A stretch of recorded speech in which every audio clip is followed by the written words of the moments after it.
Yes, yes, yes. What is up, everybody?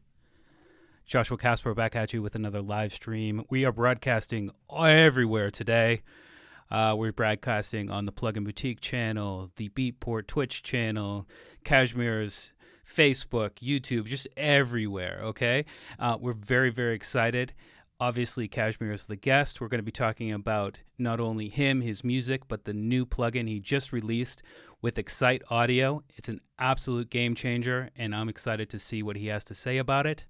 But just a heads up, we are doing a giveaway on the stream. In fact, a bunch of giveaways, including some bundles with Kashmir's new plugin, Excite Audio plugins, Plugin Boutique Stereo Savage, which just came out last week, and even Autotune Pro. So if you're looking to get involved with that giveaway, all you need to do is pop over to the Plugin Boutique YouTube channel and be active in the chat, and we're going to choose some people at random, and I'll announce those winners at the end of the stream.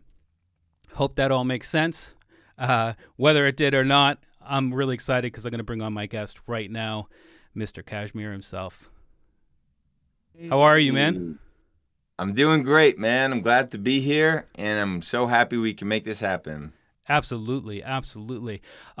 If you don't mind, can you just give us a sort of, elevator pitch about who you are and what you do? Sure. This is my favorite thing to do is pitch myself. So I am a music producer. I started out in hip hop music. I'm from the Bay Area, and growing up, the only thing that you really could do was hip hop music. And then I discovered pop music and working with singers, and I found this girl Dev, and together me and my friend David with our group the Cataracs developed Dev, and then it all sort of culminated with this song Like a G6 that we all made together with the Far East movement, and that turned out to be a really big hit and opened a lot of doors for us. And then I kind of proceeded to be a pop producer for a number of years, which for a while I loved, but then I fell out of love with it. And I started Kashmir, and that's kind of where I'm at now. And Kashmir is dance music, and it's been a way for me to just kind of unrestricted make the music that I want and that I find interesting.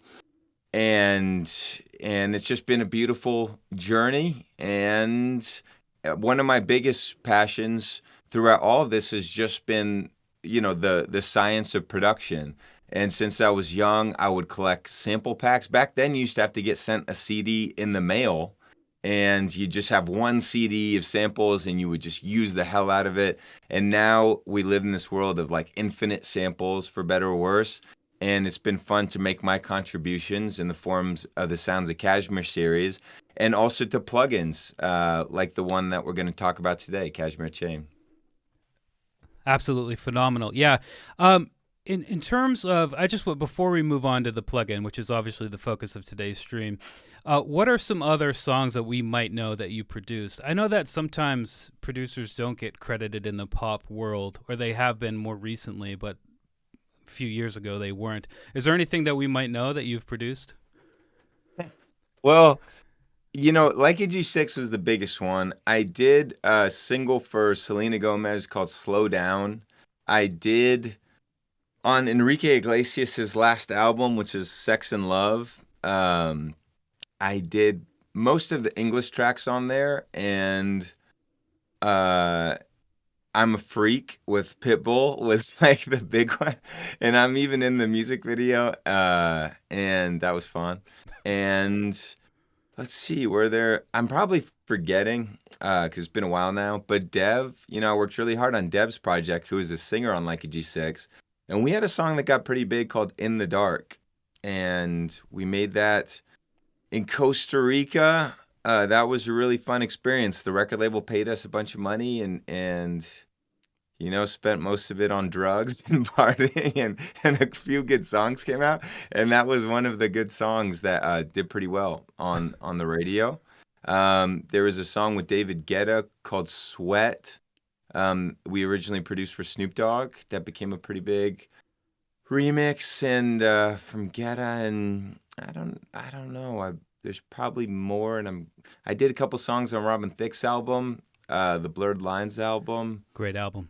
And yeah, and I don't know. It's been a while. It's been like 10 years ago. It feels like since G6 came out, and then, um, yeah, and then on the EDM side, if you're watching me, then you kind of probably know what my bigger songs were. But I had this song called "Secrets" with Tiesto that was pretty big, and I guess my second biggest song would be like Wild Card or Karate or Power, actually, with Hardwell. Crazy enough, they're like singing that as like the national anthem at Dutch football games now. Power kind of became pretty big. That's wild. Yeah, yeah. That's a really fun one to play live. Like the whole crowd just power. And even if you don't know the words, I mean, it's just like one word pretty much, power. So everybody sings it. So it's pretty fun. That's crazy cool. We already Yeah. got a question coming in, and the question is, how did you come up with the name Kashmir? I'm saying it, Kashmir is the way to say Kashmir, it. yeah. Yeah, yeah.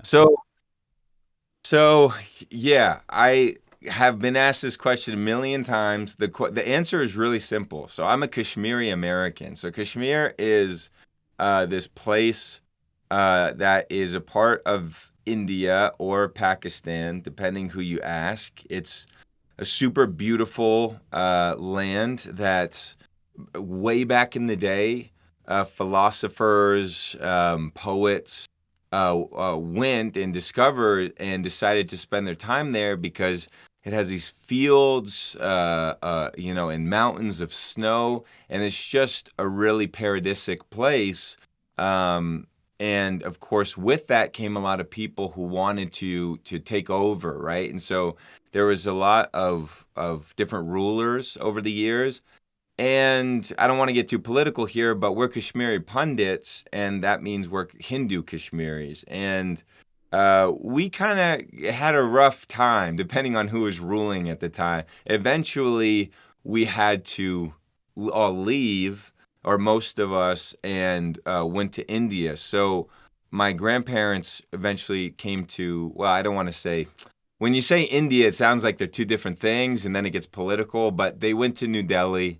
And then that's where my dad grew up, and then he came to America, and that's why I'm a Kashmiri American, right? Because I was born and raised in America, but it was impressed upon me throughout my childhood, Kashmir, and knowing my history, and it was very important to my grandpa, especially, that I sort of carried on. And he was really happy that I picked the name that I did. So it's a tribute to my heritage. Yeah. That's super dope. In terms of, I mean, like Joshua Casper, for example, I just pulled out of a hat one day, so that's great to know that there's meaning behind your name. Yeah. So let's just get right into the bulk of it here. We're going to be talking about your brand new plugin that you released with Excite Audio. Can you tell us a little bit about what that is before we jump into some actual examples? Yes, absolutely. So this was born out of the fact that I found myself in certain projects using the same chain, especially on a singer's voice, once I knew what the chain was that I liked. So I would copy and paste that chain a bunch of times, and if I thought, oh, maybe a different compressor or different settings or different auto-tune settings would have been better, I noticed there's this mental obstacle in my head that led me to not changing it because it'd be too much of a pain in the ass to go and change all these settings. And I thought it would be so great if the same way that you apply effects on a group, you could so easily apply them to each individual track. And I've worked on projects that have sometimes 50 vocals. There's lots of harmonies, lots of doubles and stacks. And so I was like, well, why can't this be possible? Why couldn't we make a chain creating plugin that basically broadcasts the chain that you've made to all these different tracks? And it turned out to not be that easy, but we were able to get it done with some incredible ingenuity from the guys at Excite Audio and Plugin Boutique. So that is what led us here. It really solved a big problem for me, and I'm working on a hip-hop album now that's all Indian rappers. So I went out to India, recorded a bunch of rappers, and I'm left with so many vocals, and this thing has literally saved my life because now when I'm starting a vocal project, instead of worrying about what the perfect chain is and doubting if it's the perfect chain, I just put the leader on one vocal if it's a single singer. And then for the rest of that singer or rapper's vocals, I put a follower. And later, if I want to adjust it, I know it can only happen in one place and the rest will get the identical chain. So I think once you find the right chain for vocal, it's pretty much going to be the same for every take if it was recorded in the same microphone by the same singer. And it just takes a big weight off of me when I'm using KSHMR Chain. Fantastic. Yeah. Yeah, well, I'm excited for you to jump in and show us rather than tell us what we're checking out. So what I'm going to do is flip over to your desktop where we should have, I believe, Ableton. And I can say that you've shown me one or two of your projects, and there are literally mountains worth of vocal channels in them. So I can only imagine when you're dealing with that many vocal takes, how invaluable this plugin could be. Yeah. Super duper invaluable. Yeah. So for everybody who's just turned in, we're going to be checking out KSHMR Chain with Kashmir today. If you have any questions for him, pop over to the Plugin Boutique YouTube channel and at Plugin Boutique, and we'll get those answered on stream. And also, that's the only way to win our giveaway today. We've got a bunch of things to give away, including KSHMR Chain, and you have to be active in Plugin Boutique's YouTube chat for this live stream to win. But other than that, I'll let you go ahead and jump into your presentation. Yeah, for sure. So the first one that I have pulled up is a project that's already using KSHMR Chain quite a bit. And after that, I'll go into a project that is basically a naked recording and try to take it from scratch of how I would handle the vocals from raw to the final product. So this is my song, One More Round. And how's the volume right now? Should I turn it up a bit? It's actually pretty quiet, that part. Nice. We go down to this God-forsaken town. We come together when the lights go down. Always up for another round. We come together when the lights go down. So this was if you can roll back on the gain just a little bit. Okay, sure. Sorry. I can't tell because I've got my own. Let me see what we're doing into the limiter here to give me a better idea how much. I'd say that's about good. That's about good? Okay. So this one's already developed. I've gone through the steps of I have a leader here, and I just do it on the first track. And the reason I do it on a track as opposed to, a track with a vocal on it, as opposed to just like putting it up here, which you totally could do on a blank track, is I like to see how the compressors and everything are reacting. And I should press play.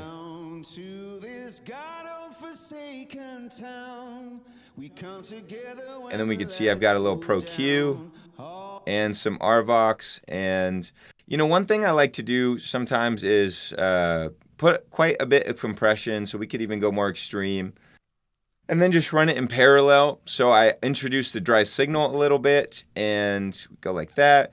And one of the coolest parts of KSHMR Chain is you can actually see the RMS difference between the signal entering and leaving the plugin.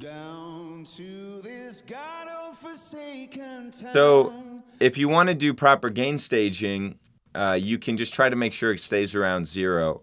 And if you're going to gain stage with the dry wet, you just kind of adjust them until you're getting the compression you want, but you're still around 0. So that way, if you turn off and on the plugin, you can get a more transparent sense of what the plugin is doing as opposed to it just sounding louder. And why I add 2 EQs, I don't know. I know there's no difference. I've literally tested if it sounds the same. I think Pro Q and Equality sound the same, but for some reason, it's like a habit. I believe Equality adds some nice sizzle, and it's probably bullshit. But anyway, here is a de-esser at the end because I'm adding so much highs, and if you don't add that de-esser, you're going to see the sibilances really pop up, especially when you're doing those notches I'm doing. So anyway, that's our leader. And I started out by putting a follower on every other track, and it's just so nice. They all have it. each and every one is going to receive the same compression and the same EQ and everything, which is great in my book because it's all the same vocalist, it's all the same microphone. And if I were to bypass, We go down to this God-forsaken town. We come together when the lights go down. Always up for another round. We come together. and you know, a question that comes up a lot is, why couldn't you just do this on the bus, right? Like, why couldn't you just put it up there? And there's definitely reasons for that. There are things that I think you could get away with doing on the bus. Like, if you just compressed all of these, then when they all get loud and the sum signal is louder, then yes, the compressor is going to push it down in the way that you want. But if there are vocals that kind of pop up in spaces like this vocal in particular, the low octave, you see that it's getting kind of quieter here when these ones are louder. Now the compressor, if you just put it on the group, it's not really going to react and help you out with that low vocal maintaining its volume, because to the compressor on a group, it looks like the signal is about the same anyway. But the low octave is getting lost there, and by putting the compressor on the individual track, it's going to be bumped up and you're going to see a more even signal throughout this low octave. And that's just a natural thing with singers. On different takes, different notes are going to be louder or less loud. And especially with the low octave, some notes might get too low and you see a big volume drop. So with compression, I think this is really helpful. With tuning, it is a necessity. You absolutely have to put tuning on each individual track. Just for fun, if you guys want to put Autotune on a group, be my guest. It'll sound probably ridiculous. De-essing is another one, right? Like de-essing, you really don't want to get a ton of reduction that's put on the whole group if there's only a few bad actors that are contributing to the S sound. You don't want your whole group to suddenly be ducked just because there's a few bad actors that are creating that sibilance. That makes sense, right? Yeah, I think so. Yeah.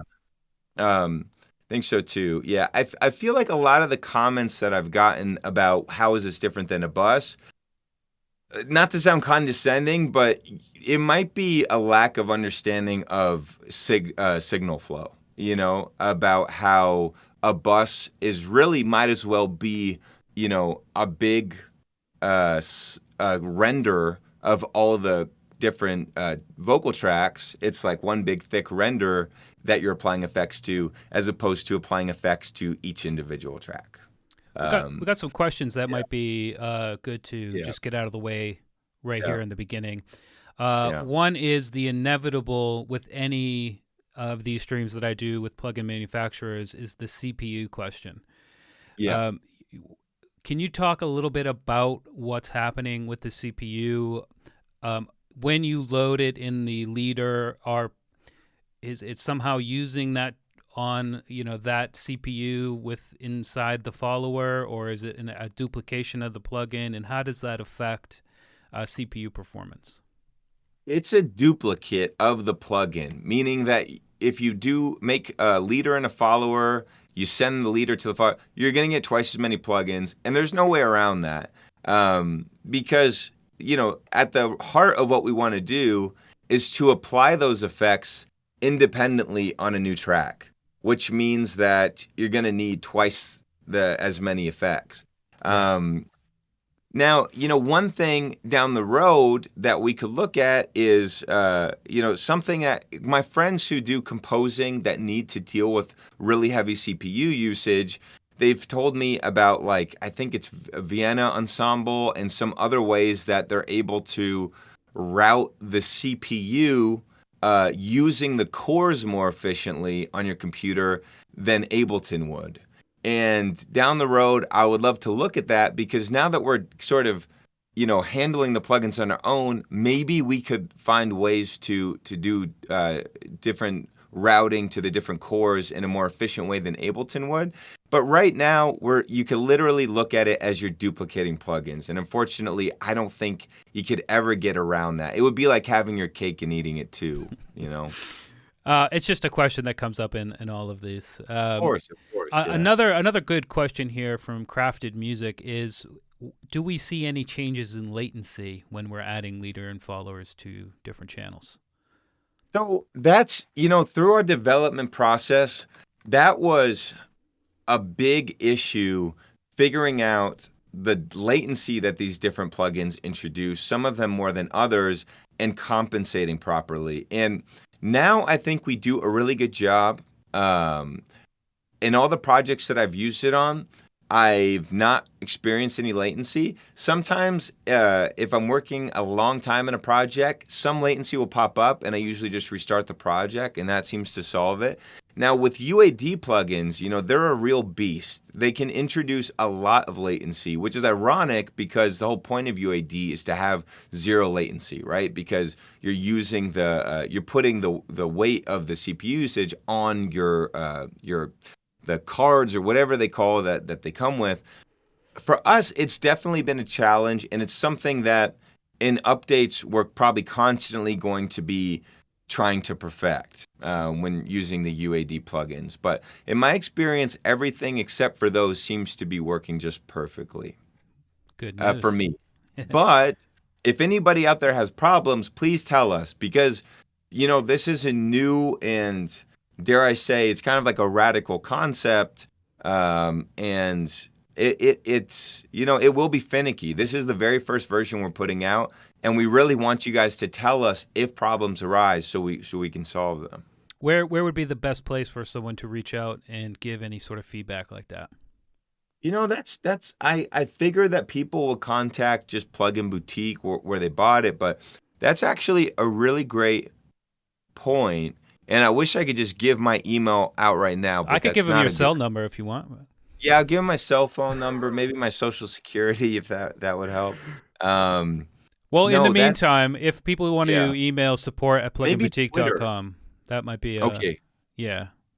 Plugin Boutique. And you can even message me on Twitter. And people have messaged me on Instagram so far.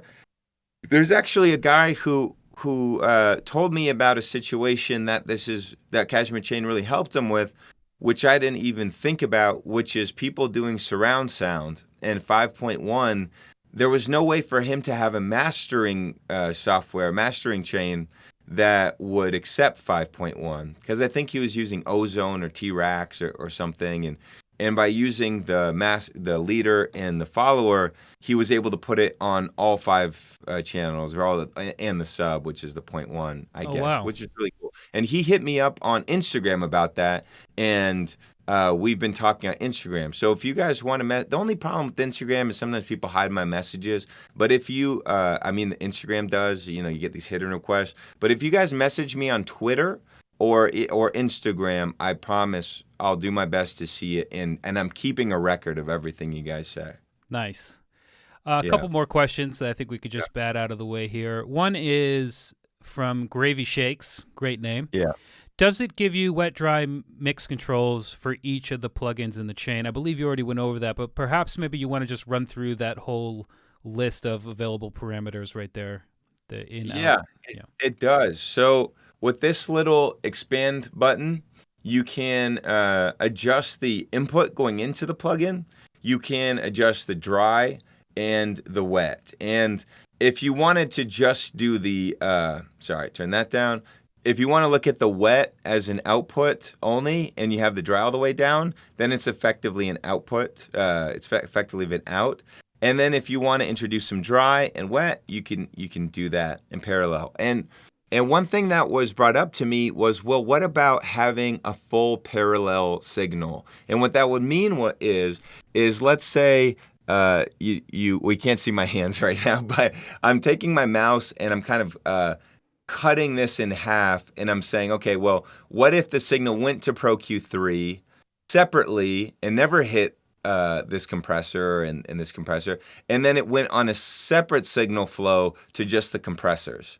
This has its own chain, and this has its own chain. And, one reason you might want to do that is splitting the bands, right? So you might have something that splits the low frequencies. You have some effects over here. Something that splits the high frequencies goes over here. And I think in an update, we're definitely going to consider that. I really like the simplicity of this now. There's other plugin chain creators, like I think they're called Blue Cats or something. Yeah, Blue They Cat. have a yeah, they have a really great plugin chain maker with all kinds of routing and but it's quite dense and it's quite scientific, at least at a first glance. And it was very important to me that this one was kind of simple and our target audience be, I guess, less less dense issues that we're trying to solve. But if we can offer that as an advanced mode that you open up without sacrificing the simplicity, that's something I absolutely want to do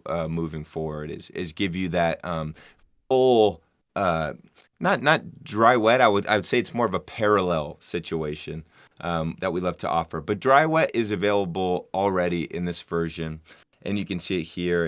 And again, if you missed it, this shows you the RMS difference from the signal coming in to the signal leaving the plugin, which is a great tool for making sure that as you do your dry and wet, if you want to gain stage properly, you can make sure it stays around 0. And that lets you know that the total volume is not changed much. So hopefully that helps and answers the question. That's a great feature, that the RMS setting there.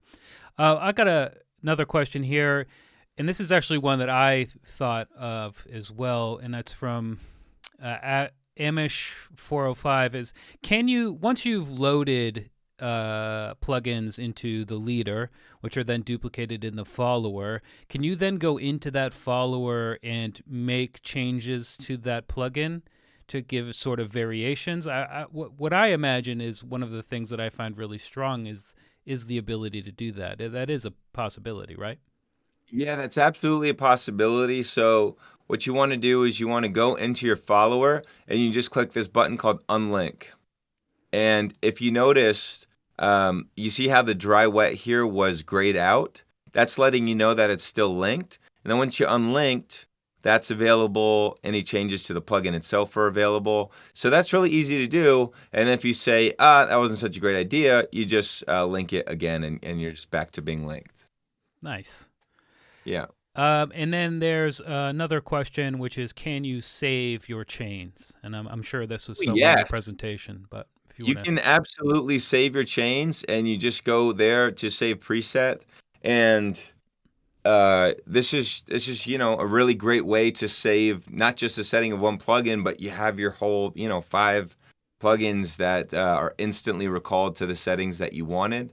And also, if you're using macros, those will be saved too. So that's just right there is where you can save that preset. Now, it just came to my attention. Yeah, if you're on a follower, you can't do that. And if that's something that people want, we can make that happen too. I'm sorry, you can't do what now? If you're on a follower, yeah, and you make some adjustments, there isn't a way to save the preset there right now. And that just occurred to me, and maybe that would be useful to people because maybe this follower ends up being the winner and you want to save that one. So I'll just make a note of that. That's why we do these streams. Yeah. Yeah. While he's making the note, just everybody that's just tuning in, no matter where you're watching from, if you want to ask your questions to Kashmir, come over to the Plugin Boutique YouTube channel, and you can ask them at Plugin Boutique with your questions. We'll try to get them answered on stream. And, of course, that's where you can enter to win. To enter to win the plugins we're giving away today, all you need to do is to be active and positive in the chat. Yes. And if you guys have any more suggestions, keep them coming because, by no means do I think it's a perfect plugin yet. I think I just think that it's the potential is massive, and I think if we slowly, like Melodyne for me was definitely not perfect on the first one, but ever since the first Melodyne, I was like sold because I knew this was solving something so important. And this is probably maybe not important as Melodyne, but I do think this can solve something really important for people, especially working with vocals. So And I have another use case actually that I wanted to show. But go ahead if you have a question. I have a question. And as you're a producer who, I mean, it's almost exclusively you work with vocalists on your tracks, which I love. Obviously, vocal processing is a key part of your production workflow. Why does one go for Melodyne over Autotune and vice versa? Well, I don't want to throw any shade. But, No. Let's keep it completely above the board. I think they both have, use cases, and I'm just wondering what you find your use cases are. So let me be fair to Autotune. I know that there is like an editing system for notes, right? To I think record in and then to edit the notes, similarly to Melodyne. But Melodyne, I've always looked at as sort of the piano roll for your vocal. You can look at it as if it's an instrument, and oftentimes I will even duplicate. So I'll have a singer do a lead vocal and then do a few takes in unison, doubles, right? So same notes. And then I will, in Melodyne, create harmonies just by dragging it around. And I have the same intuition for it as I would drawing a melody and drawing chord harmonies. And it's just so easy, and it's easy to also edit, let's say, a harmony. Here, I can, if this is important to you, I can pull it up and can even show you here how I would do it, right? So I'm going to load up one Melodyne here and one Melodyne here, and I'm just going to hit record on both of these, right, and take it through. We go down to this God-forsaken town. We come together when the lights go down. So just take that little piece, and I did it after my, chain, after KSHMR Chain, which normally is not what I would want to do. But let's just focus on these two guys here. Oops. And so what I've done right there is, not that this is a Melodyne stream, but I've taken this top vocal, and I'm going to make this the harmony. And all the while, I'm looking at the other vocal in gray. So I'm able to see what notes it's doing and how they're going to relate. And then sometimes where Melodyne makes bends, I'll just do some cuts here like this. And then I know that we're in the key of E minor. So let's think about what some harmonies would be starting on the B. We can even go here to key snap, and hopefully it knows that it's in E minor. It does know that it's in E minor. So we go down to, and I'm all of a sudden making some really fun harmonies, right? we go down to this guy. We go down to this. We go down to this God.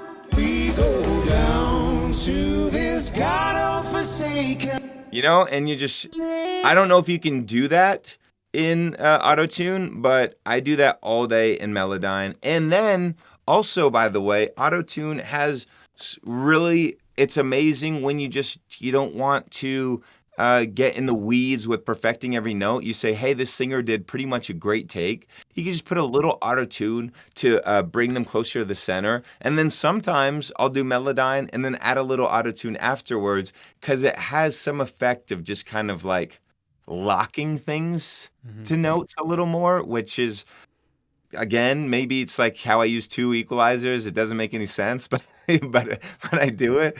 And then of course some people just actually want the Autotune effect. Like some rappers want that Autotune effect, so that's especially useful for Autotune. So that is the Autotune versus Melodyne. I think they both have their place, absolutely. And one thing that's really overlooked with Autotune, or rather Antares, is their harmony engine. And if you guys have not used that, I'm not going to get into it now, but it's super useful. Also super useful from Antares is this plugin called Duo, which makes a really believable double of a vocal. So if you need it to be wide, you need a double, but you didn't record it, it does a really believable double. It's worth checking out. It's called Duo. All available on Plugin Boutique, I believe. So, Plugin Boutique. One last question before you can continue on, if you don't mind. and this is a good question, are there limits to how many A, plugins can be in a chain, and B, how many receivers you can have in a project? There aren't limits as far as I've encountered. It might just be the limit of your CPU that you have to contend with. Right. Yeah, I have run probably a project with like 50 or so instances, and kind of just if you imagine that each instance is carrying like 4 or 5 plugins with it, it does start to get a little tough on the CPU, but yeah, I think that's just kind of inevitable. Yeah, 100%. So I'll let you go ahead and continue on with the rest of your presentation, and I will bother you again in a little bit with more questions if you don't mind. Yeah, sure. So just to kind of showcase the differences of putting it on a group versus individual tracks, because this is something that we've run into. It's a question I run into a lot, right? How is this different than just putting it on individual tracks? So I want to show some examples of that. Why it's different. Distortion is a big one. As you guys might know, distortion can sound really good on monophonic audio. That means just one note. And if you introduce harmonies, then the distortion can start reacting in a really ugly way. Or with the power chords, sometimes that sounds good on distortion because you're using a perfect fifth, right? A first and a perfect fifth. But then anything in between, even like a third, minor third, it starts to get a bit ugly. And the same kind of applies to drums. If you had some drums where the kick is really powerful and you put distortion on the whole group, you're going to notice that everything else is sort of killed by the kick or whatever the most powerful thing is. Now, I hope Ableton's not going to be mean today. I run the beta, and sometimes it's just been kind of. I think I noticed that before. The pinwheel of death is here. Yeah, it seems like it's been just going on a little too long now. Yeah, but Control Alt Delete. Oh no, you're on a Mac. I don't know how to do Control Alt Delete on that. I might have to just. Let's just go back into it. Well, while he's doing that, for everybody watching on anywhere outside of the Plugin Boutique YouTube channel, make sure to come through and ask your questions for Kashmir on our channel, and also you'll be entered automatically to win as long as you're active and positive in the chat. And boom, Ableton is back open. Did you see Live just released a mobile version for idea generation? Whoa, really? Yeah, the news broke today, I'm pretty sure, maybe last night, but there's now an iOS version. That's awesome. I'll just do this guitar one first then, just in case. That's cool. I've actually seen some really cool apps for mobile for beat creation that I was like kind of surprised how good they were. So your template there, you've got sidechain, 2 sidechains it looks like. What? Yeah. I have 2 side chains. One is an actual audible like click sound if I want to run that into a compressor. And then the other one is MIDI, so that will get fed into like an LFO tool or something. I find the LFO tool, especially if you're running a lot of plugins into it, it can get off time. You know what I mean? Right. So I like to key it with. So this is an example of guitar. So I started out with using this guitar instrument, which I really like. The Ample Sound guys make really good guitar emulations. And let's just bypass for starters. And this is what we got. Turn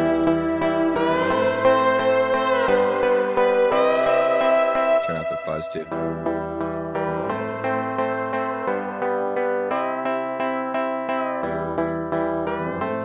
So if you've recorded multiple drum tracks, one thing that you might want to do is see what a different amp would sound like on all of them, and see like, well, what if I played it into this amp or this, this stomp box kind of configuration. And you can do that super easily by taking, in this case, I'm just using the GTR tool rack from Waves, which doesn't want to open right now. I think Ableton is still being, it's like loading or something. All right. Why can't I open this? All right. Anyway.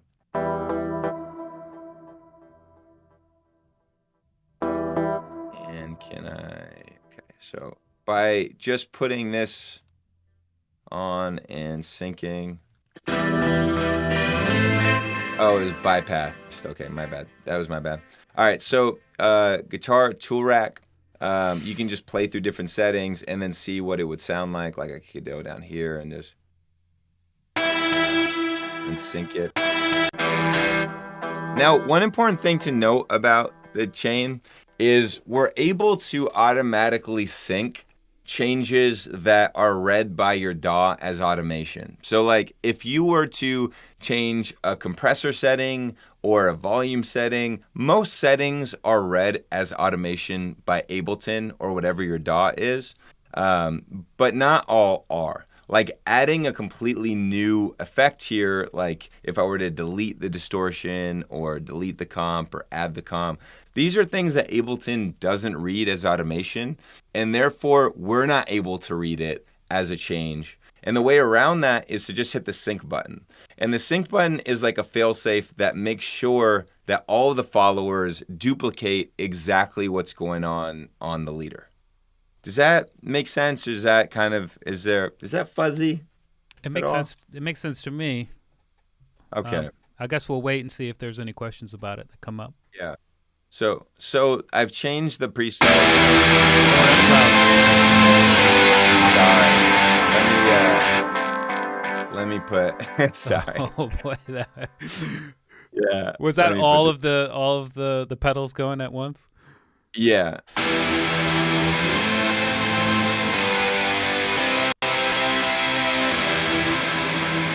Now that is pretty extreme, so I'm just going to go back to the setting that I liked, which was this custom one that I made down here. And I'll just hit sync. And now... And just on this top track, I wanted this extra fuzz on it.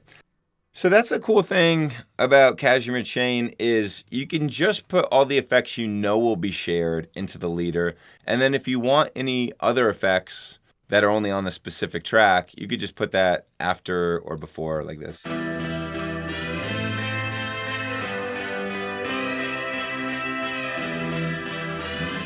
And now we've got the setting I like. And just to show you guys how that is different than putting it on the group, I've got the same preset loaded up here. And you can hear this is what it sounds like if you just put on a group.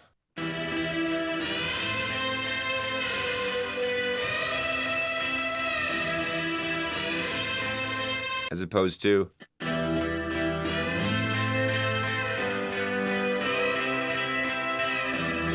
So in this case, the amp and all the different effects that are going on in the guitar tool rack are being applied to each individual one. So the compression is being only applied to this guy for his track, and this guy, and this guy himself.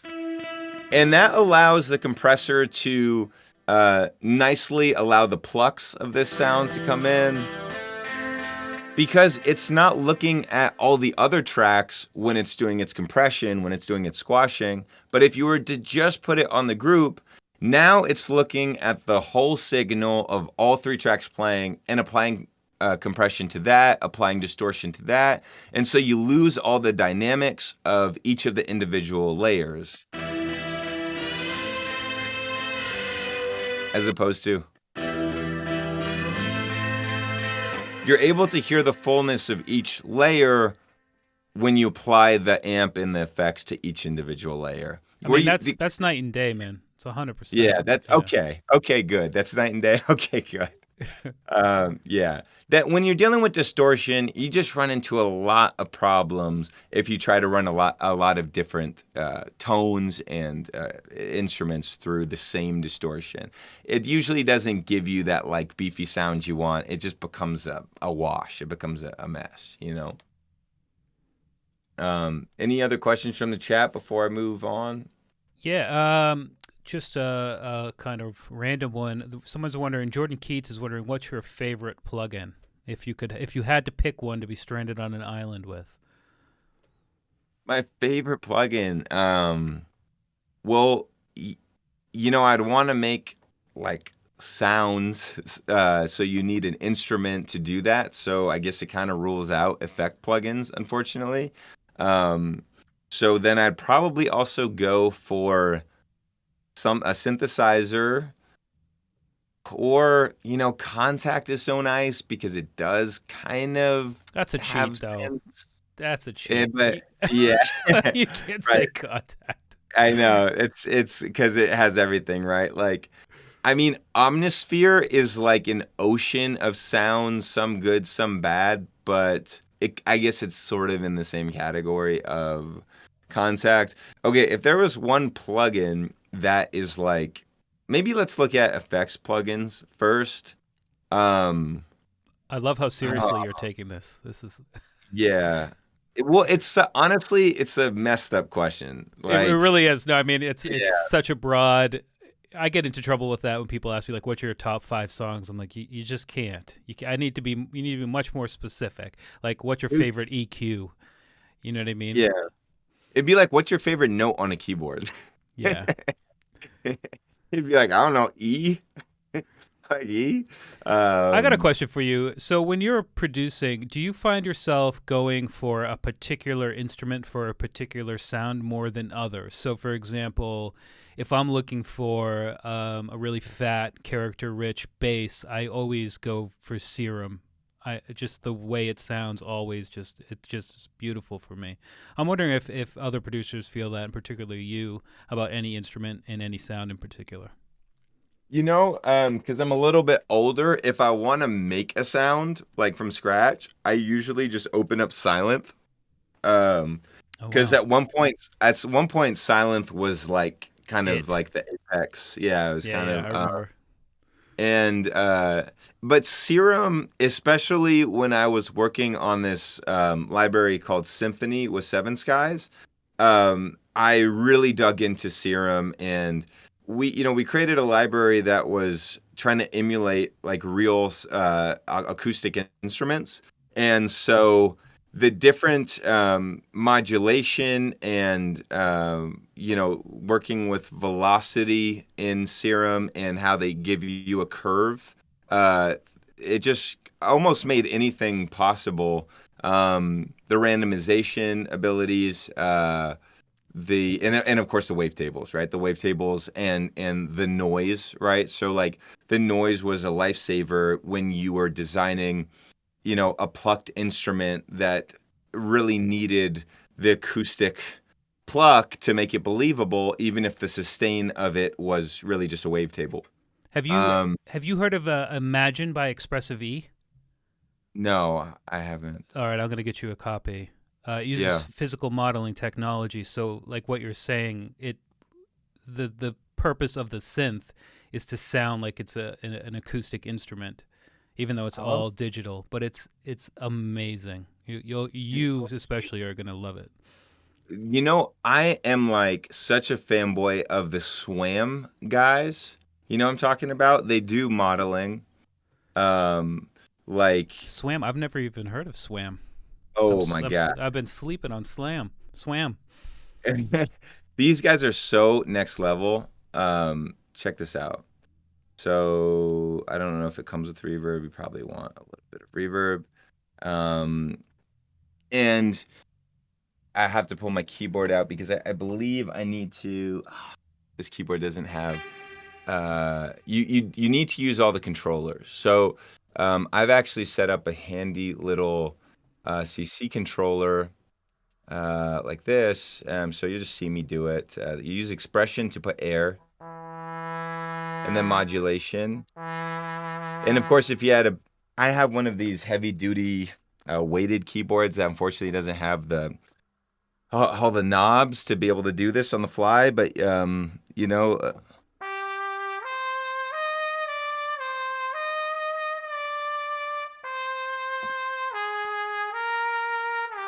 it just sounds really beautiful, man. I mean, that's so you're saying that's.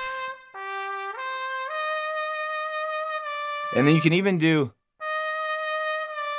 You can even get really nice glissando effects and just really cool. Sorry, what were you saying? No, so this is physical modeling. It's not actually like it's. I mean, that sounds incredible even over the stream. Yeah, and this library is 5 megabytes. Yes. Oh my gosh. It's fucking insane, dude. Insane. We need to reach out. Oh my gosh. Yeah, doesn't that sound good? It sounds amazing, dude. Yeah, pretty cool, man. All right, so there's that. And by the way, they offer violin, cello, everything. Those guys are just the coolest and just sound so good. So yeah. And also, if you haven't made one of these, I really recommend it. You can get this free for Ableton. It's just sorry, I can't think. It turns CC parameters into something you can adjust with an effect rack, and you can make a nice little rack like this. And when I'm doing like really expressive passages with violin or saxophone or something, it's so helpful for me to just have this here in this in the sequencer or the arrangement, I forget what Ableton calls it, to visually see it, because I'm just not a big fan of going in here and doing this thing. Flipping through all those. Yeah. All that, yeah. Yeah, I love to just look at it, and then you open it up here. I open up my mod, which is going to be my vibrato, my expression, which is going to be the air into the instrument, and I'm just seeing how all these things interact together, right? And that's just really, really nice to look at it that way. Nice. Yeah. So get out of that, and yeah, I guess the last thing I would show it's probably going to take a little bit longer, but what I wanted to show was how I went from like a complete raw recording to something that sounds more like the finished one. Now, if you feel like we don't have enough time for this, I can skip it depending on the audience's interest in this. I mean, we're golden to go for it. Yeah.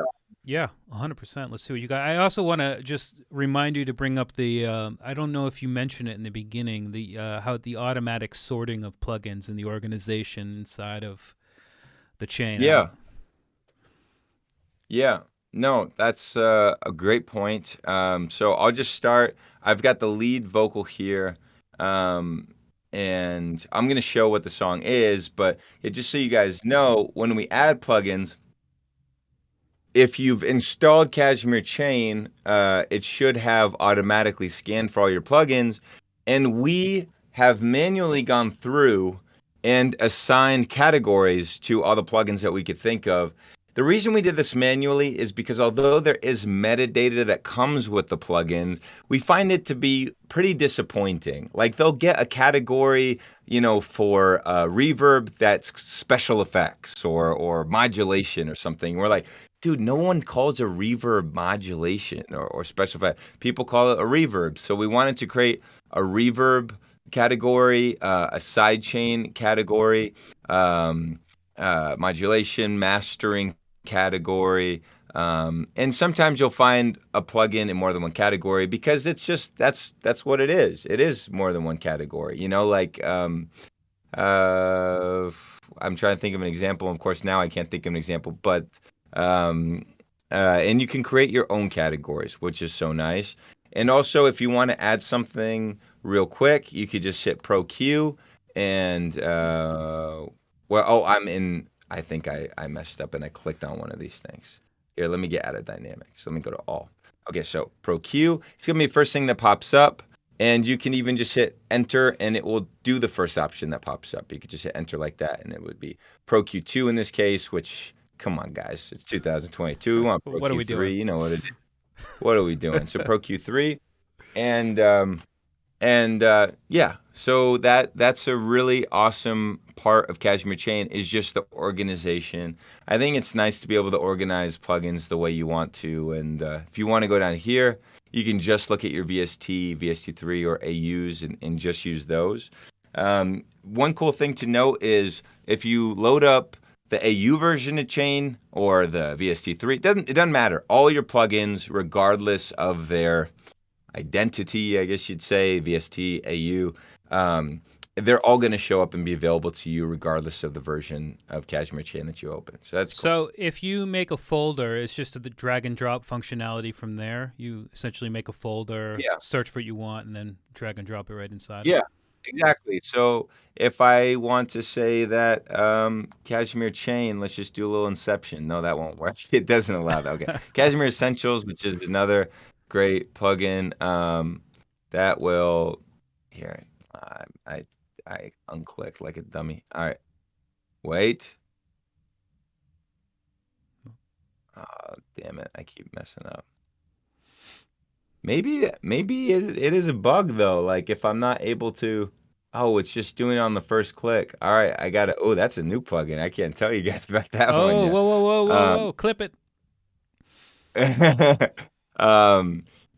Yeah, you can hard it right now, but that is weird that I'm not able to drag it into. Yeah, okay, that's a bug. That's just straight up a bug. So how do you make a new category then? Let's figure this out. How do you make a category?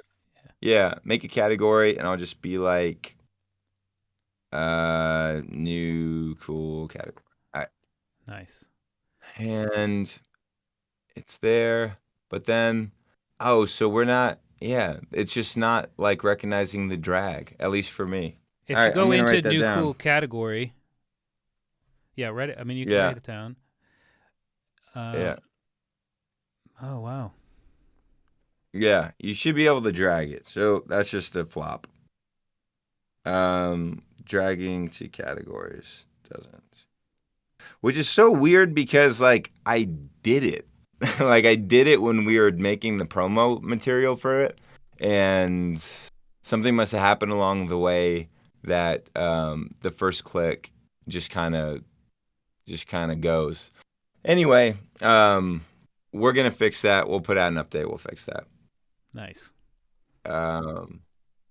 And all right, so taking it from here, I've got this song. This song's called "Do Bad Well." And this is what it's supposed to sound like. This is the finished version.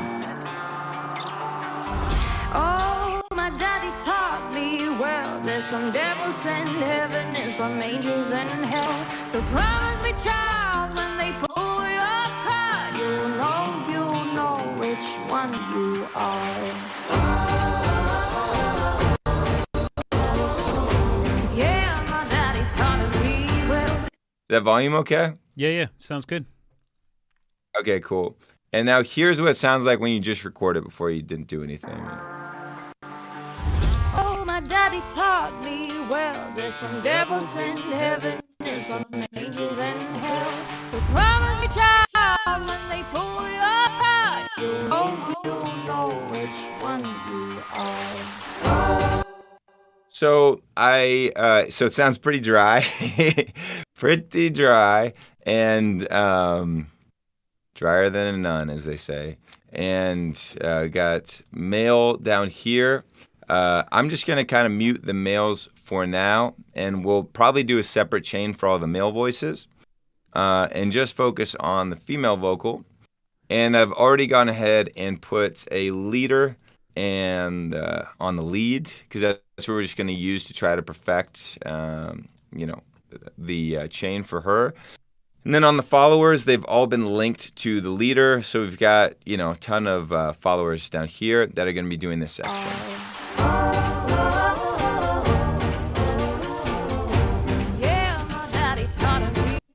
All right, so let's go ahead and just start thinking about what we want to be on the leader. Can I jump in real quick? All right, so, yeah.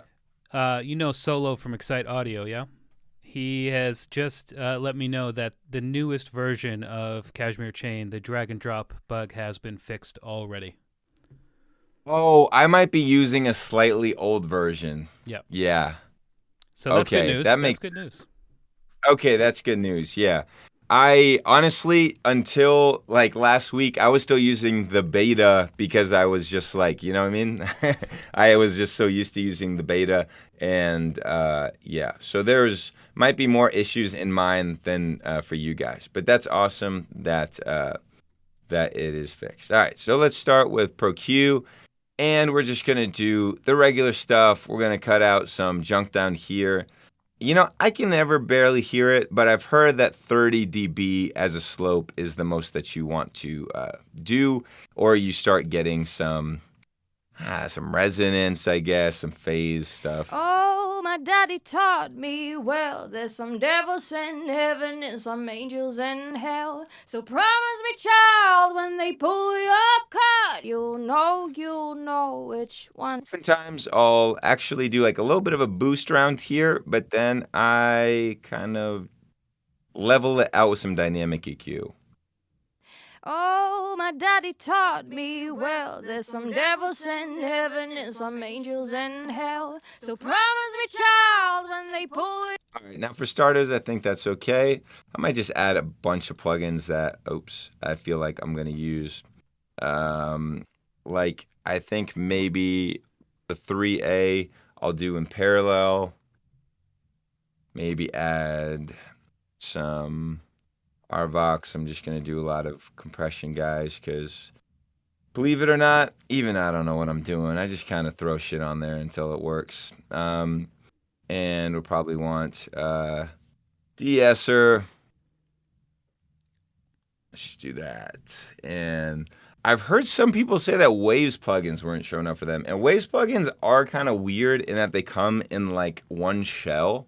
And there's actually like 50 plugins in a shell. It has been working for me, but if you guys are having trouble with the Wave stuff, just let me know. I'd be curious. All right, and we're just kind of going to loop this for a second. Oh, my daddy taught me well. There's some devils in heaven and some angels in hell. So promise me, child, when they pull you up cut, you'll know which one you are. Oh, my daddy taught me well. There's some devils in heaven and some angels in hell. So promise me, child, when they pull you up cut, you'll know which one you are.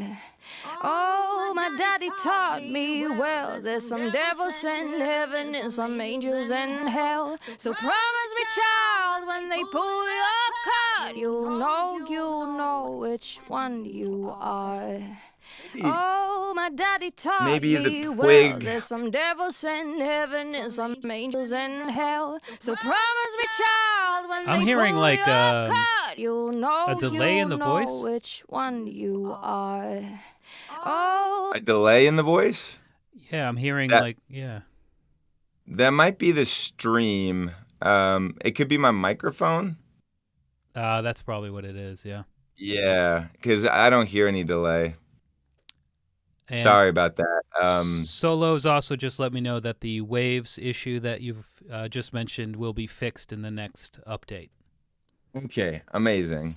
oh, my daddy taught me well. There's some devils in heaven and some angels in hell. So promise me, child, when they pull you up cut, you'll know which one you are.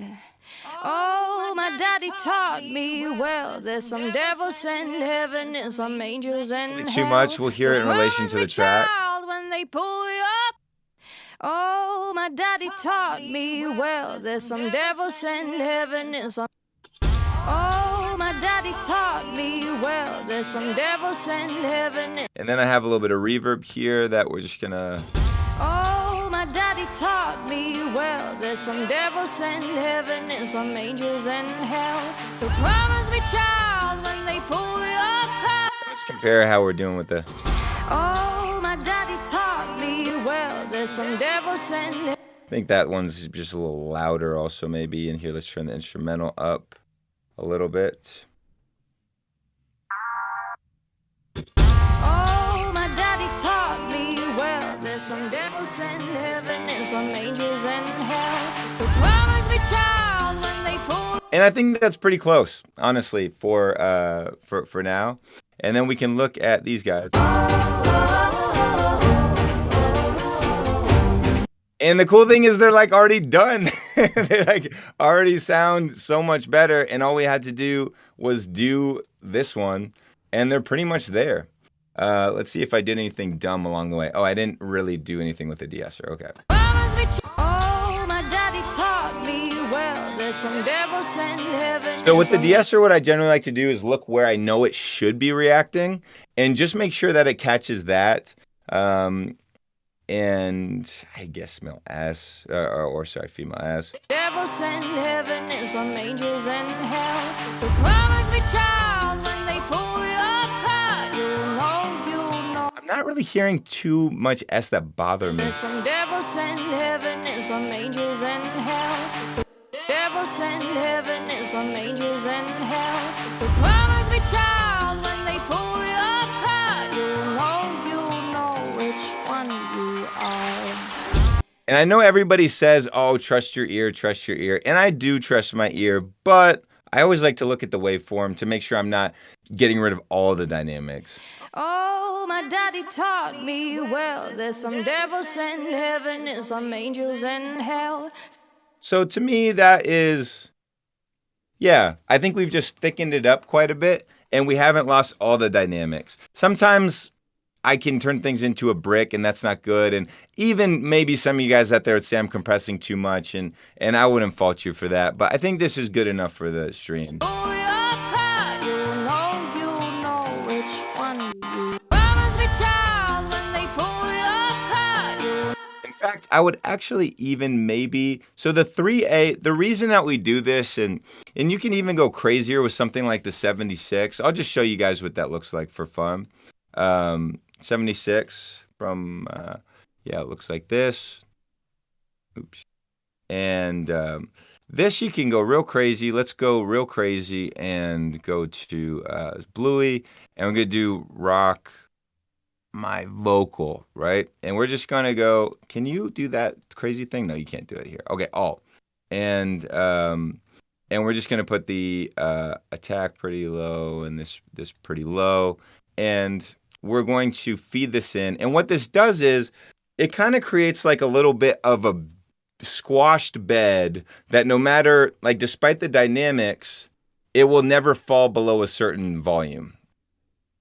So like nothing can ever get too quiet. And we want the dry to honestly pretty much be what it was and then put that like. Oh, my daddy taught me well. There's some devils in heaven and some angels in hell. So promise me, child, when they pull your card, you know which one you are.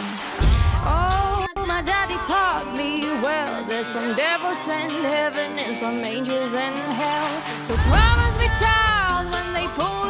And even that is sounding good without the Pro C. I mean, that's a lot of compressors, but yeah, that's good. And you know, you could even run some for the sound for this sound that we're doing. We could do some distortion, but I think if anything, that wouldn't be on these vocals. So that's the kind of thing that I would probably put on after the chain leader. I would say, okay, maybe we want some decapitator or something. We could just see what that sounds like for this. Because kind of like an old-timey sounding song. Well, there's some devils in heaven and some angels in hell. So promise me, child, when they pull your card, you know which one you be. Well, there's some devils in heaven and some angels in hell. So promise me, child, when they pull your card, you know which one you are. It just depends how old-timey you want it to sound and westerny you want it to sound. But that's a case where I would just put that on there. And some people, you know, like I talked to Dr. Luke, who was a super big inspiration for me. And back in my pop days, I used to work with him.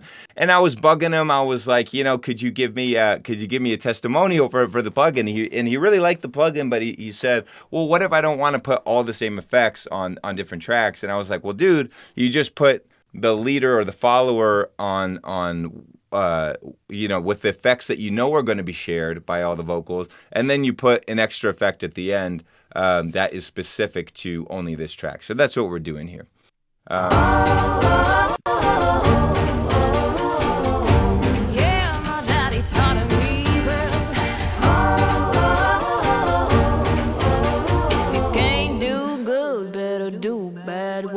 And already I think that sounds pretty good. I think these vocals, like if you look at just the waveform now, let's check it out.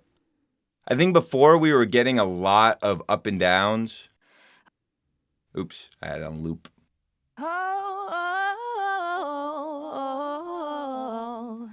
And now we're just getting a much smoother, not really missing any, like it never gets too quiet at any point. And let's do like a real proper A and B. And you can see here, there's just a lot of like, and if we were to bypass, sorry, are you still with me? I've been on a monologue. No, it's great. Well, I'm just letting you go, man. This is great. Oh, thanks, man. If we bypass, we can really see the difference of, especially in that section.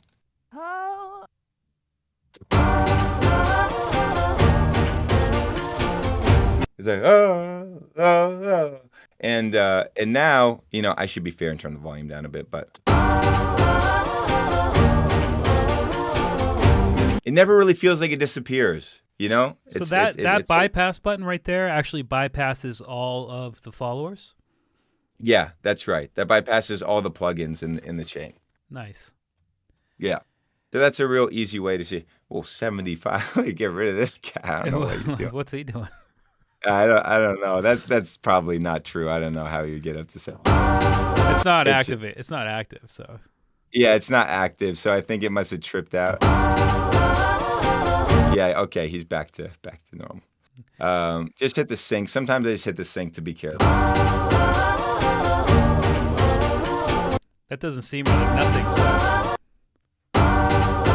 Yeah, and I wonder if that's a matter of me having.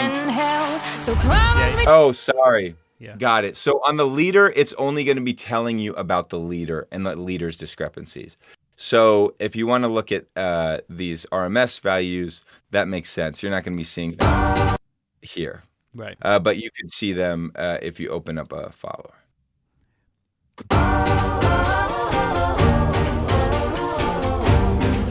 And that's really not perfect gain staging. You can see some stuff is spiking, but hey, we're streaming. You're streaming. You did it in like 3 minutes, dude. I don't think you have to worry about it. Yeah, and I mean, we really only did it in one place, and then everything sounded fucking good, man. It's like that.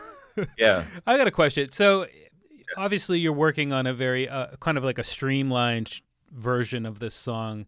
Would you recommend having, because obviously you can have different followers and different leaders. You can have multiple followers in multiple groups, obviously. Would you recommend having on your lead vocal that might have a harmony or a backup, like one leader follower group or couple, and then if you just got a harmony or a backup vocal group inside of it, and then have an additional one on those? So because you're not always going to want to just blanket do the same thing on everything. Yeah, that's absolutely right. And what you might, one way you could go about that also is you could think about the things you do want on both, like maybe the amount of compression would be the same, but now these background vocals are sounding a bit bright as opposed to in the back. Whenever you brighten something up, it tends to sound a bit more forward.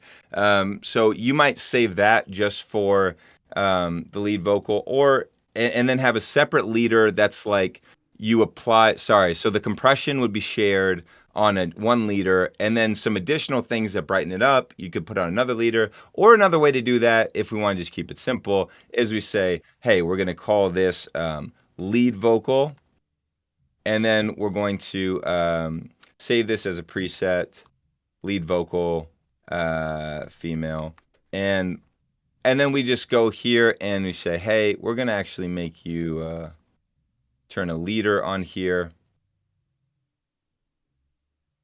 and lead vocal female to start with. But we're actually going to say background vocal, and we get rid of this follower here. And now we make some decisions that are a little bit more specific. Like maybe we even we turn down this a bit, and maybe we go a little bit easier on the compression, right? And then we would need to now link the rest of these guys to group B. And it is annoying. I know our whole premise is say goodbye to copy and paste. I mean, unfortunately, there's no way as of now to get around like just having to now change these. One dream of mine that I have is to within KSHMR Chain be able to look at an overview of all of the followers and leaders that you've assigned, and then you could kind of dump them in buckets from one place. Now, I think that's like kind of a version 2 dream.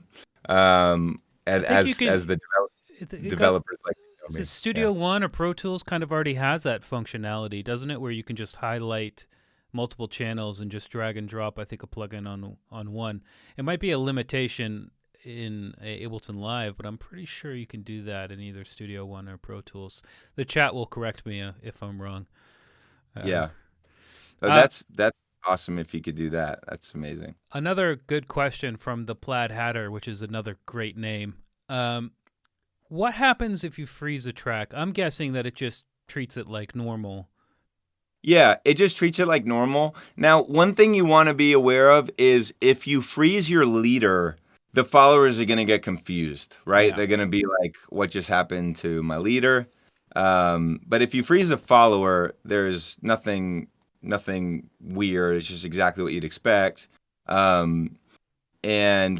yeah, if you vacate the leader spot, that does put you in kind of a weird position, where you don't have a leader, I might have. Yeah, did you purposely confuse your computer for the stream? Yeah, I purposely did this for the stream. I froze and then unfroze, and that gives me problems sometimes. And this is kind of like something I've run into, not specifically with KSHMR Chain, but like just in general with freezing and unfreezing things. I might have to load it up again, which sucks because I didn't save like a dumbass. Oh, but I did save my preset. Oh, so yeah, no, it's going to be easy. And that's the benefit of saving presets with KSHMR Chain. Yeah, we saved ourselves there. That was nice. And then so you could do that on the background vocals, and then you could also do that on the male vocal. And that's what I was going to do next, because obviously like the roll off on the low end is going to be different for a male vocal, especially in this track because the male vocal is really bassy. And just with a different vocalist in general, you want to have a different chain. But all right, coming back to life. You guys can have a nice little look at my desktop, see if anything. Anything? Yeah. Oh, it went bad on me again. All right, here. I'll just send that report. They need to figure this out. Yeah, they need to figure this out because it couldn't be our fault. Stop working on iOS apps and figure out 11 point whatever it is. I should just have gone back to the regular version for the stream, but I could be blaming them, and it's just could be a KSHMR Chain thing too. I don't want to sound like we're perfect or anything. But that was weird. I mean, freezing and unfreezing something, I've done that a million times, and that doesn't usually cause any issues. Well, I think you froze and flattened, and then try to go back 2 steps, which is a whole different thing than freezing and then unfreezing. Right. All right. So we loaded up the lead vocal again, and I mean, look how quick that was. We just loaded a ton of plugins into a ton of tracks.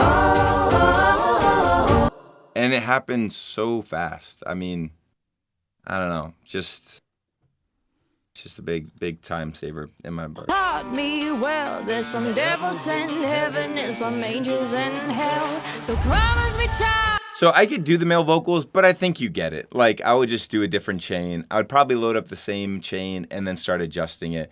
to match with the male vocals. But let's just turn those off for a second and compare it to, oh, and you need to turn them off. We could just compare it to the track. So promise me, child, when they pull your card, you'll know which one you are. Yeah, my daddy taught me. Yeah, my daddy taught.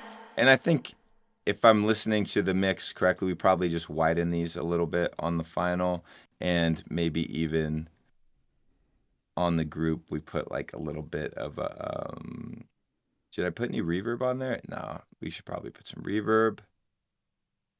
I'm just gonna copy over the same reverb in the sake of, you know, just time and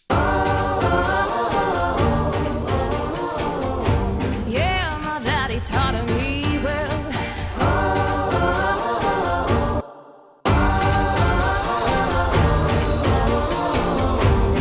I think it's just mix and master. The beat sounds a little bit better also. But I think in terms of the vocal, when you look at where we came from, it was a big difference. We could just A and B one last time.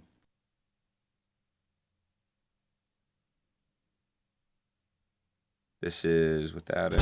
Oh, my daddy taught me well. There's some devils in heaven and some angels in hell.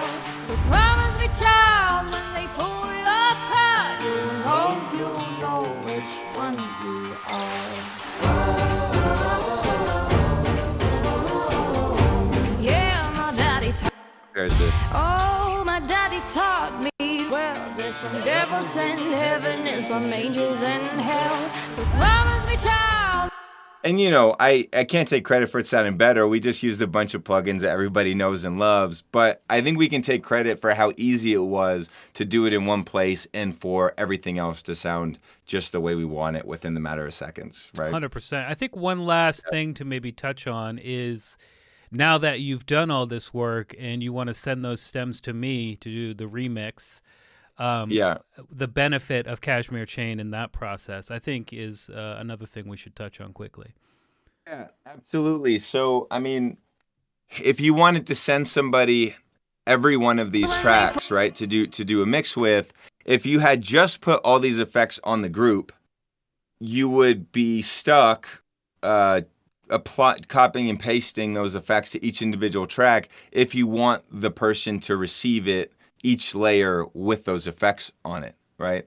So that's the nice thing, is that if we were to bounce out each and every one, the lead and this layer and this layer and this layer, they'll all have the same effects when you export to stems, as opposed to putting it on a group, which is another big difference, right? Like if you I mean, you either get it or you don't, right? Like you bounce individual layers, they're not going to have the group of effects unless you render in this super slow way. I think Ableton allows you to, where you say render with each group effects, and then it does that. It's quite slow, but yeah, that's it, man.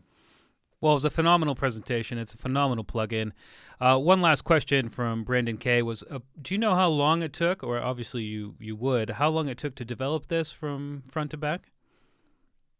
Yeah, it took over a year, I would say. And, you know, just being able to safely encapsulate all these different plugins for them to work well was tough. It was a big challenge. I think we've just about nailed it.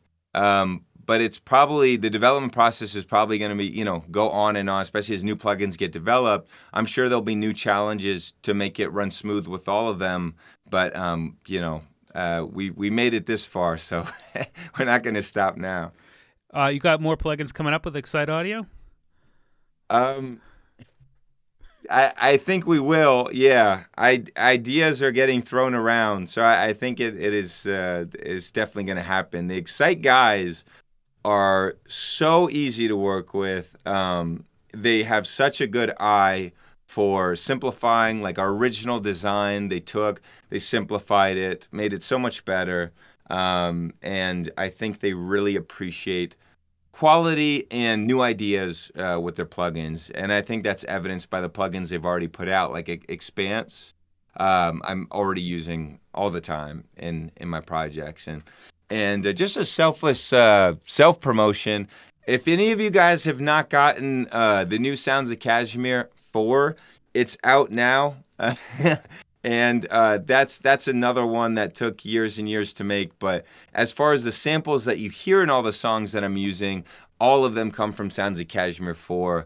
And it's a really comprehensive library of sounds. And I actually have a new sound pack coming out with my friend Zafrir, who's this crazy Israeli guy. Like, you could pick up any instrument in a room full of 30 instruments and play them, and we just put together this sound pack, and that's about to come out. So I'm really excited about that. That one's called Zafrir's World Instruments, and you can just Google, or you can find all that stuff on dharmaworldwide.com, which is my site, and you can look at Excite and Dharma as, like, you know, we've become really good friends over the last year or so.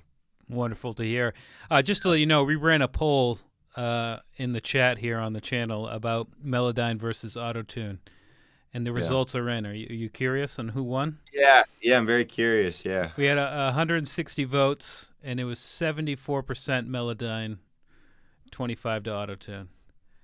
Yeah, I mean, I think Melodyne's just for me. I think Melodyne's a bit more transparent, and that's usually what I'm looking for in vocal correction. Whereas Autotune, well, it can be if you spend enough time with it. It's more like a creative effect, as you said. A lot of the hip hop scene, reggaeton, especially. Yeah. It just sounds great.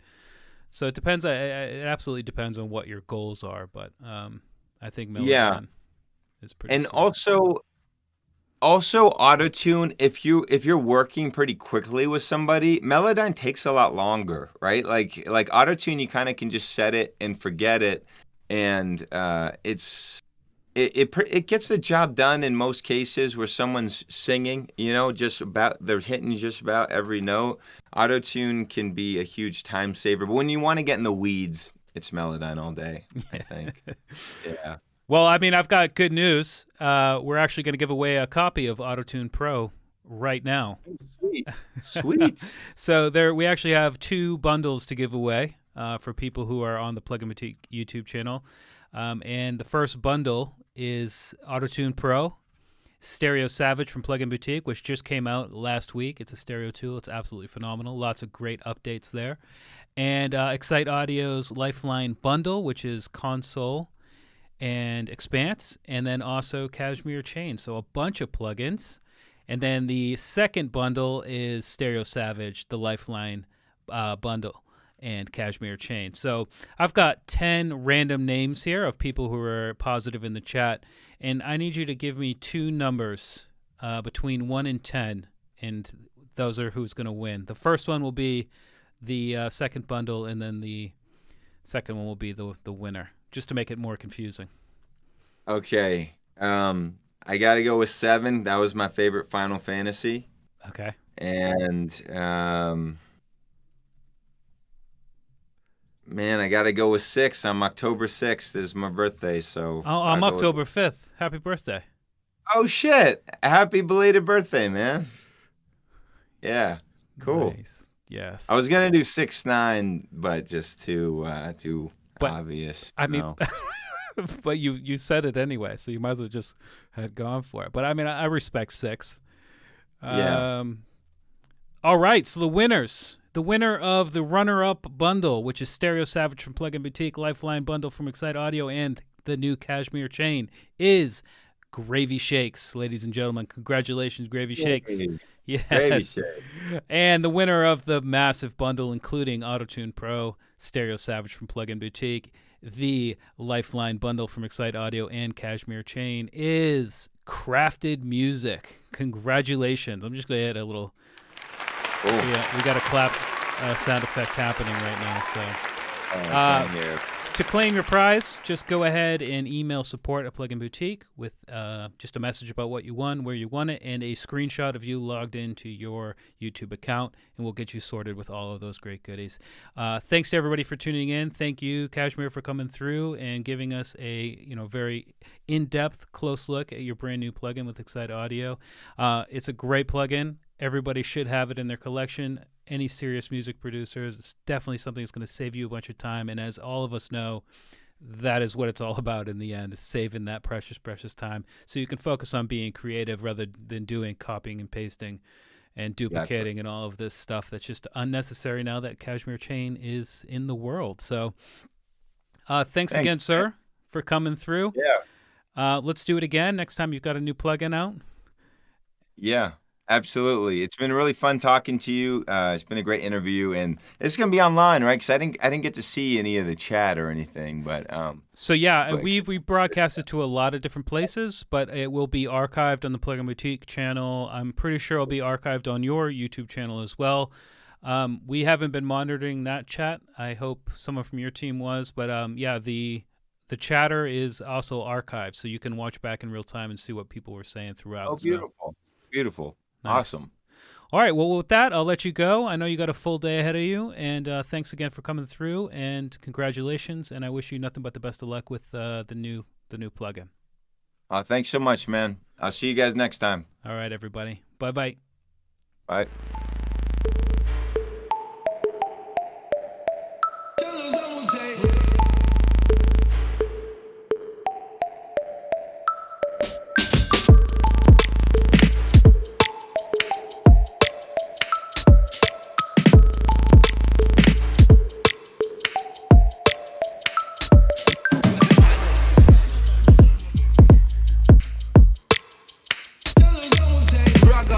Keep on rising to the top. Ragamuffin keeps striving in every way.